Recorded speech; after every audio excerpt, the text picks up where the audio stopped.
If you're watching this, I need you to listen carefully. 3 days ago, I found something in my parents' attic that has completely shattered my understanding of my own life. I found my childhood diary from when I was 8 years old, and I need to tell you, I didn't write half of it. Let me explain. Last weekend, I went home to visit my parents. My mom asked me to help clean out the attic, the usual, we're getting older, we need to downsize conversation. I wasn't thrilled about it, but I agreed.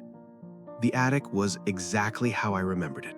Boxes stacked on boxes, old furniture covered in dust sheets, that smell of old paper and dust that makes you want to sneeze.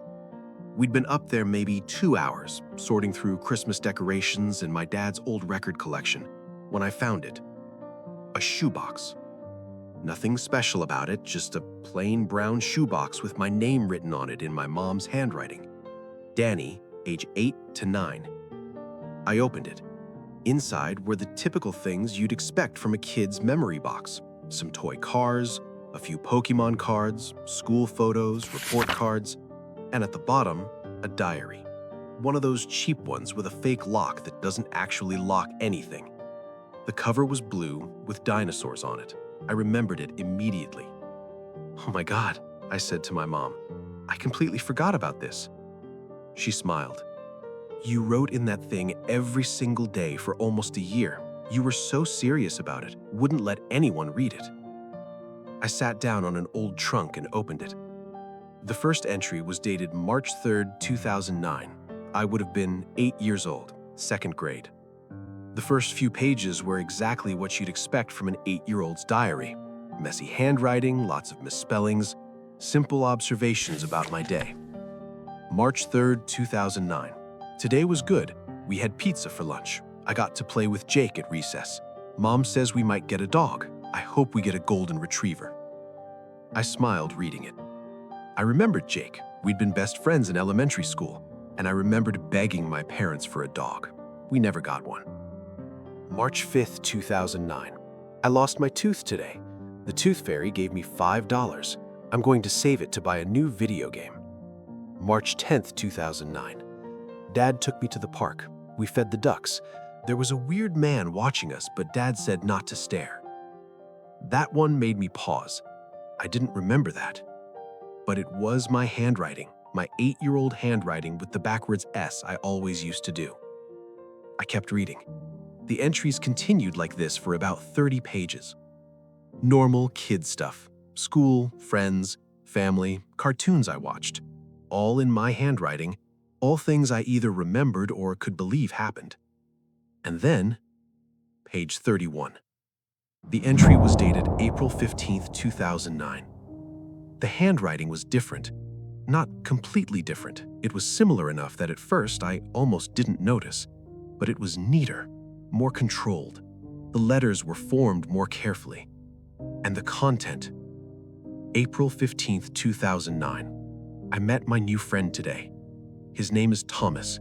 He lives in the house at the end of the street, the one with the broken windows. Mom and Dad can't see him, but that's okay.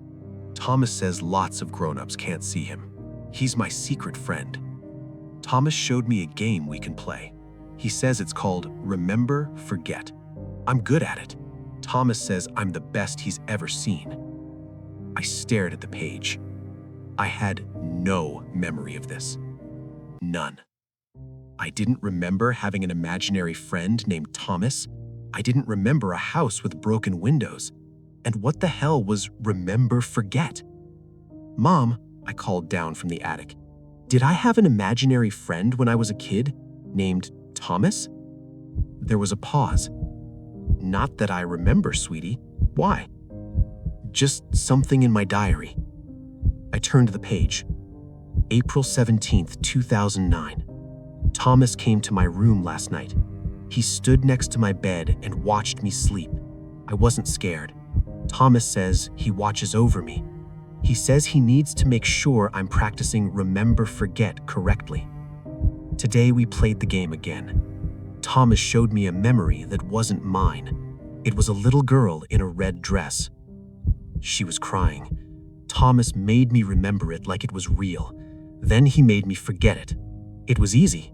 Thomas says soon we'll do it with my real memories. My hands were shaking. This was impossible. This had to be some kind of joke, but it was in my diary in what looked exactly like my childhood handwriting, just better, neater. I flipped through the next several pages rapidly. The entries continued, each one describing more sessions of this remember-forget game. Memories being removed, replaced, altered. April 25th, 2009. Thomas helped me forget about the nightmare I had, the one with the man in the basement. Now I can sleep better. But sometimes I see him anyway, in corners, watching. Thomas says that's normal. He says the forgotten things don't really go away. They just hide. May 2nd, 2009. I forgot something important today, but I can't remember what it was. Thomas says that's part of the game. Sometimes you forget that you forgot. He says it's better that way. Mom asked me why I've been acting different. I don't know what she means. I feel normal. May 10th, 2009. There are more things I can't remember now. Thomas says we've been playing a lot. He says I'm so good at forgetting, the best he's ever seen. Sometimes I look at photos and don't recognize myself, like I'm looking at a stranger. I felt sick reading this. What the hell happened to me? I looked back in the shoebox. There were photographs.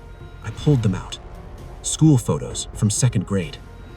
Me with a forced smile, wearing a striped shirt. I looked tired, dark circles under my eyes that no 8-year-old should have. A photo of a birthday party, presumably mine. I was standing in front of a cake with "Happy 9th Birthday, Danny" written on it. But I looked scared, like I didn't want to be there. And in the background of that photo, I held it up to the light. There was a figure, standing in the doorway behind me, blurry, out of focus, but definitely there. Tall, too tall, wearing what looked like dark clothes.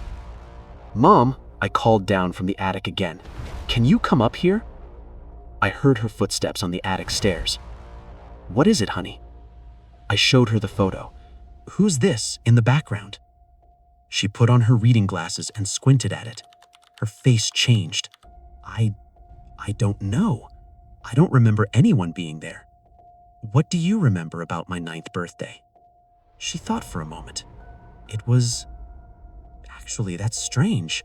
I don't remember much about it.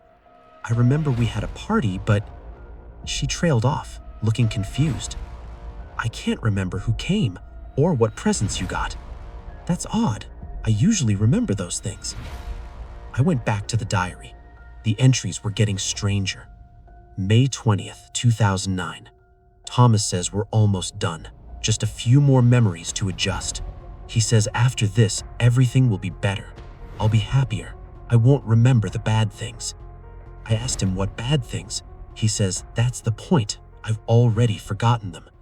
But sometimes late at night, I remember pieces. A man, a basement, crying, someone hurting. Thomas made me stop writing. He says I'm not supposed to remember that. May 25th, 2009. I can't remember my friend Jake anymore. I know his name because it's in my earlier diary entries, but I can't picture his face. Mom says we used to play together every day. I believe her, but I don't remember. Thomas says this is good.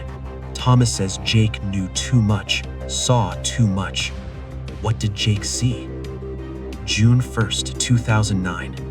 This will be my last entry. Thomas says we're finished. He says I won't remember him after tonight. He says I won't remember any of this.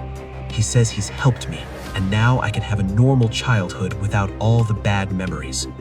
I asked him what bad things. He says that's the point. I've already forgotten them. But sometimes late at night, I remember pieces. A man, a basement, crying, someone hurting. Thomas made me stop writing. He says I'm not supposed to remember that. June 1st, 2009. This will be my last entry. Thomas says we're finished. He says I won't remember him after tonight. He says I won't remember any of this.